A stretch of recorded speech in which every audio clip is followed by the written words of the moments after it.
Kejadian Isra dan Mi'raj terjadi setahun sebelum hijrah Nabi SAW ke kota Madinah. Jadi tepatnya tahun 12 ya, dari masa penobatan Nabi. Ini disebutkan dalam riwayat Al-Baihaqi dalam kitab Dalailun Nubuwah. Dan juga diriwayatkan oleh Imam Bukhari, dikatakan Isra Mi'raj terjadi tepatnya setelah Abu Talib meninggal. Kisah Isra Mi'raj ini disebutkan oleh Allah SWT dan dinamakan surah Al-Quran dengan kejadian tersebut, surah Isra. Surah Al-Isra ini urutan 17 dalam Al-Quran dan Allah ceritakan di ayat satunya, A'udzubillahi minasyaitonirrajim, Bismillahirrahmanirrahim. Subhanalladzi asra bi'abdihi laylan minal masjidil harami ilal masjidil aqsa alladzi barakna hawlahu linuriyahu min ayatina innahu huwas sami'ul basir. Maha suci Allah yang telah memperjalankan hambanya pada suatu malam dari Al-Masjidil Haram ke Masjidil Aqsa yang telah kami berkahi sekelilingnya agar kami perlihatkan kepadanya sebagian dari tanda-tanda kebesaran kami. Perhatikan terjemahannya ya. Ini maksudnya Isra dan Mi'raj untuk ini. Bukan hanya perintah sholat, tapi diperlihatkan kepadanya kepada Nabi Muhammad SAW sebagian tanda-tanda kebesaran kami. Sesungguhnya Dia Allah adalah Zat yang Maha mendengar lagi Maha mengetahui. Masjidil Haram adalah Masjid Haram di Mekah dan Masjidil Aqsa adalah masjid yang ada di Palestina. Pada saat akan terjadi Isra dan Mi'raj, pada malam itu terjadi pembelahan dada Nabi SAW yang kedua kalinya. Yang pertama kali masih ingat kapan? Pembelahan dada waktu umur beliau 6 tahun. Waktu beliau masih tinggal bersama dengan Halimah Sa'diyah di padang pasir. Yang kedua sekarang terjadi ya sebelum Isra dan Mi'raj, dari pembelahan dada yang kedua oleh Jibril alaihissalam, sebagaimana dijelaskan dalam Sahihain hadis Bukhari Muslim dari Anas radhiyallahu anhu bahwasanya Abi Dzar radhiyallahu anhu bercerita tentang Nabi sallallahu alaihi wasallam. Ia berkata, atap rumahku terbuka saat aku masih di Mekah. Maksudnya ini malam Isra itu. Nabi SAW ceritain, jadi atap rumahku tiba-tiba terbuka pada malam itu. Lalu Jibril turun dan membelah dadaku, lalu mencucinya dengan air Zam-Zam. Kemudian Jibril alaihissalam mendatangkan sebuah piring dari emas yang penuh dengan hikmah dan iman dan menuangkannya pada dadaku lalu menutupnya kembali. Kemudian Jibril memegang tanganku dan membawaku naik ke langit. Saat tiba di langit pertama, Jibril berkata pada penjaganya, bukalah. Penjaga tersebut, penjaga langit dari malaikat berkata, siapa kamu? Jibril menjawab, aku Jibril. Penjaga berkata, apakah engkau bersama orang lain? Jibril menjawab, iya, Muhammad. Penjaga tersebut dari malaikat berkata, apakah ia telah diizinkan untuk lewat? Kata Jibril alaihissalam, iya. Maka bukalah. Maka dibukalah pintu langit pertama. Ada beberapa riwayat Bukhari yang lain menjelaskan, kata Nabi SAW, pada malam aku diisrakan, aku dijalankan malam hari, aku sempat tertidur, lalu aku melihat datang kepada aku Jibril dan bersamanya burak. Nah, burak ini disebutkan dalam beberapa riwayat lain adalah seekor kuda berwarna putih yang memiliki 2 buah sayap. Kata Nabi SAW, yang burak itu ya kecepatannya di mana dia letakkan kakinya maka langsung sampai ke ujung pandangan mata. Jadi cepat sekali gitu perjalanannya. Lalu kemudian membawaku ke langit. Kemudian terjadilah kalimat yang sama. Jibril berbicara dengan penjaga langit dan berkata, ya, bukalah. Maka penjaga langit sempat berkata, dari malaikat nih, siapa kamu? Padahal sebenarnya Jibril alaihissalam ini adalah pimpinan malaikat. Pimpinan para malaikat. Kata sebagian ulama hadis, berarti pintu langit itu tertutup rapat dan juga menjadi hijab terhadap para malaikat. Jadi malaikat sendiri tidak bisa melihat ada apa di belakangnya langit itu. Mereka pun tertutup. Lalu kata Nabi SAW, saat kami sedang di langit pertama, kami melihat seseorang yang sebelah kanannya terdapat sekelompok orang dan sebelah kirinya juga sekelompok. Ada orang lagi duduk, sebelah kanannya ada orang, sebelah kirinya ada orang, sekelompok-sekelompok gitu. Bila orang itu melihat ke arah kanannya, maka ia tertawa. Dan bila ia lihat ke arah kirinya, ia menangis. Ia berkata kepadaku, selamat bertemu wahai anak yang saleh dan nabi yang saleh. Aku bertanya pada Jibril, siapa orang ini wahai Jibril? Nabi SAW tidak tahu. Kata Jibril AS, ia adalah Adam. Dan yang di kanan dan kirinya adalah keturunannya. Yang di sisi kanannya penghuni surga. Makanya dia tertawa dan tersenyum waktu melihat mereka. Dan yang di sisi kirinya adalah dari keturunan yang merupakan penghuni neraka. Wa na'udzubillah. Karena itulah, bila ia melihat ke arah kanan ia tertawa, dan bila ia lihat ke kiri dia menangis. Lalu aku dibawa oleh Jibril ke langit yang kedua. Saat tiba di langit kedua, Jibril berkata lagi pada penjaganya, ada lagi penjaga langit kedua. Bukalah. Lalu penjaga tersebut menanyakan sama dengan penjaga langit pertama. Siapa engkau? Dia mengatakan Jibril. Siapa bersamamu? Muhammad. Apakah dia sudah diizinkan? Iya. Bukalah, baru dibuka pintunya. Riwayat Bukhari lain menjelaskan juga bahwasanya Nabi SAW bersabda, saat saya sedang di Masjidil Haram, Jibril AS datang kepada saya lalu membawa saya dengan burak atau hewan antara kuda dan keledai, dan membawa saya ke Masjid Aqsa. Kalau tadi kan riwayat pertama itu langsung ke langit. Nah ini riwayat yang kedua menjelaskan ke Masjid Aqsa. Maka Nabi SAW pun lalu masuk dalam masjid dan ternyata di dalamnya berkumpul seluruh Nabi. Lalu beliau SAW ya, sholat dan mengimami mereka. Bagaimana? Allahu alam, kita nggak tahu. Jadi ini jelas alam ruh ya. Karena semua Nabi-Nabi dan Rasul itu dihadirkan oleh Allah SWT di Masjid Aqsa waktu itu, dan Nabi SAW sholat mengimami mereka. Juga tidak dijelaskan tentang sholat apa itu. Disebutkan juga dalam ringkasan riwayat, burak mempunyai kecepatan dengan meletakkan sekali kakinya maka langsung sampai ke tujuan. Juga bisa dibayangkan bagaimana kemuliaan Masjid Aqsa pada saat itu, sampai semua Nabi alaihimussalam kumpul dan sholat berjamaah dan dipimpin oleh manusia yang terbaik, Nabi kita Muhammad sallallahu alaihi wasallam. Lalu Jibril alaihissalam datang dan membawa 2 buah gelas pada saat itu ya. Yang satu berisi susu dan yang lainnya berisi khamar. Lalu Nabi SAW disuruh pilih, yang mana kau pilih wahai Muhammad? Nabi SAW mengatakan, maka aku pun memilih susu. Dan Jibril berkata, engkau telah memilih dengan benar, maka engkau dan umatmu mendapatkan petunjuk. Lalu saya dimi'rajkan ke langit.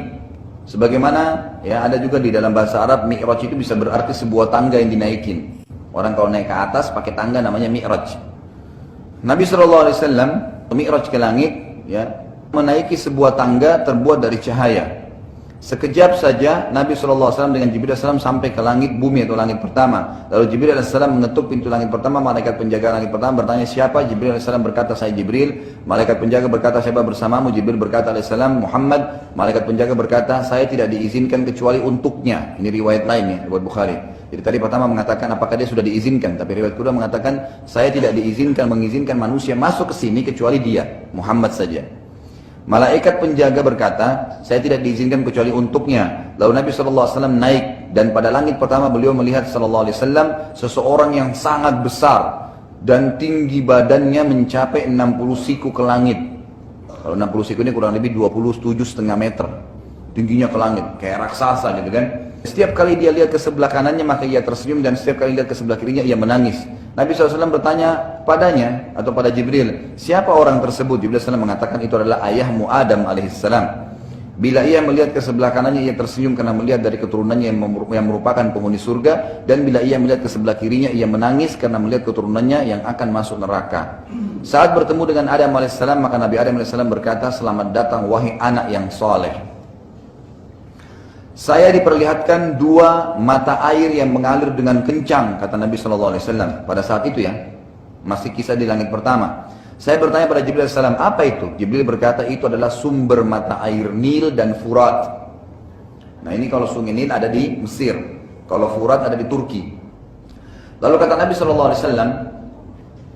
saya juga diperlihatkan orang-orang yang berenang di lautan darah, dan di pinggiran lautan itu seseorang yang menunggu. Siapapun yang sampai di pinggiran langsung dihantam pada mulut mereka dengan batu hingga mulutnya hancur dan terpaksa jatuh ke lautan tersebut lagi. Saya lalu bertanya pada Jibril, siapa mereka itu? Kenapa begitu luar biasa siksaannya? Jibril menjawab, mereka itu para pemakan harta anak yatim. Yang ketiga kata Nabi SAW, aku diperlihatkan orang-orang yang perutnya penuh dan membesar, dan tiba-tiba saja segerombolan orang diseret dengan keras dan menginjaki perut-perut mereka. Lalu saya bertanya pada Jibril, siapa mereka wahai Jibril? Jibril AS mengatakan, yang diinjaki perutnya tadi membengkak itu adalah orang-orang yang memakan riba, dan yang menginjaki mereka adalah keluarganya Fir'aun yang setiap pagi dan sore dibawa ke neraka. Yang keempat, saya diperlihatkan orang-orang yang ditawarkan di hadapannya makanan yang baik dan juga makanan yang busuk. Tetapi anehnya, orang-orang ini malah memilih makanan yang busuk. Lalu saya bertanya pada Jibril AS, siapa mereka? Jibril menjawab, mereka para pezina. Ini kenapa? Karena mereka pada saat di dunia disodorkan cara hubungan biologis yang halal, mereka pilih yang haram. Maka mereka tidak memilih makanan yang baik. Lalu kata Nabi SAW selanjutnya, lalu saya naik ke langit kedua. Dan di sana saya melihat dan menemukan dua nabi yang berhubungan kerabat secara langsung. Mereka adalah Isa dan Yahya alaihimassalam. Isa berkulit putih dan rambutnya berminyak, seakan-akan baru saja mandi. Dan Isa alaihissalam tidak tinggi juga tidak pendek. Keduanya berkata kepadaku, selamat datang wahai saudaraku yang soleh. Lalu aku dinaikkan ke langit yang ketiga, dan aku menemukan di sana Yusuf alaihissalam. Dan Nabi SAW mengatakan, aku benar-benar kagum melihatnya dan benar ia telah dikaruniakan setengah kegagahan dunia. Kemudian langit yang keempat, aku bertemu dengan Idris alaihissalam. Ini Allah SWT mengatakan, dan kami tinggikan derajatnya Idris, ditaruh di langit keempat, yang berkata kepadaku, selamat datang wahai Nabi yang soleh dan saudaraku yang soleh. Lalu aku dinaikkan di langit yang kelima, terdapat Harun alaihissalam, adiknya Nabi Musa alaihissalam, yang berkata, selamat bertemu wahai Nabi yang soleh dan saudaraku yang soleh.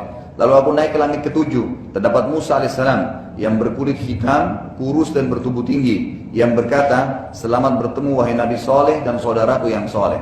Lalu aku naik ke langit ketujuh, dan di sana terdapat Baitul Ma'mur.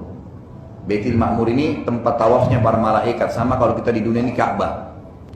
Lalu kata Nabi SAW, pada Baitul Ma'mur ada seorang yang sudah tua dan sedang bersandar padanya. Dan ia adalah orang yang paling dekat dengan Nabi kalian wajahnya. Lalu aku bertanya, siapakah orang itu? Ternyata dia adalah Ibrahim alaihissalam. Ya. Dan Ibrahim alaihissalam berkata, selamat datang wahai anakku yang soleh.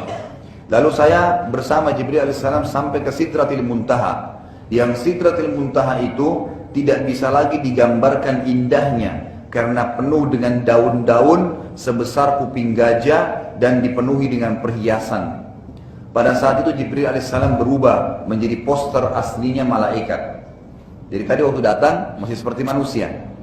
Sampai ke langit ketujuh, barulah Jibril alaihissalam kembali sebagai poster malaikat. Ini Allah ceritakan dalam surah An-Najm, urutan 53 ayat 13 sampai 18. Dan sesungguhnya Muhammad telah melihat Jibril itu dalam rupa yang aslinya pada waktu yang lain. Ayat 13, ayat 14-nya yaitu di Sidratil Muntaha. Apa itu Sidratil Muntaha? Adalah tempat tertinggi di atas langit ketujuh. Ya. Ayat ke-15, di dekatnya Sidratil Muntaha itu ada surga tempat tinggal. Kemudian ayat ke-16, Muhammad telah melihat Jibril ketika Sidratul Muntaha diliputi oleh sesuatu yang meliputinya. Artinya kelihatan keindahannya. Kata Nabi SAW, saya tidak bisa menggambarkan indahnya karena luar biasanya. Lalu ayat 17, penglihatannya Muhammad tidak berpaling dari yang dilihatnya itu dan tidak pula melampauinya. Artinya terkagum-kagum melihat keadaan Sidratul Muntaha dan juga melihat Jibril dengan poster aslinya sebagai malaikat. Kemudian di ayat 18 dikatakan, sesungguhnya dia, Muhammad telah melihat sebagian tanda-tanda kekuasaan Tuhannya yang paling besar. Maksudnya melihat 7 lapis langit, penghuninya dari malaikat, ruh para nabi-nabi gitu kan, Baitul Ma'mur di sana, Sidratul Muntaha dan seterusnya. Saat itu Jibril AS tidak melanjutkan perjalanan dengan Nabi SAW dan Jibril AS berkata, saya hanya diperintahkan sampai di sini. Nabi SAW berkata, tiba-tiba cahaya Allah Subhanahu Wa Taala menerangi seluruh Sidratul Muntaha hingga menjadi sangat indah dan tidak dapat digambarkan lagi keindahannya. Dan Nabi SAW diajak berbicara oleh Allah Subhanahu Wa Taala tanpa perantara, dan pada saat itu Allah Subhanahu Wa Taala menyampaikan tentang perintah mengerjakan sholat. Kemudian awalnya diperintahkan 50 waktu sholat dan akhirnya dimudahkan sampai menjadi 5 waktu sholat. Tapi 5 waktu sholat pahalanya sama dengan 50 waktu sholat.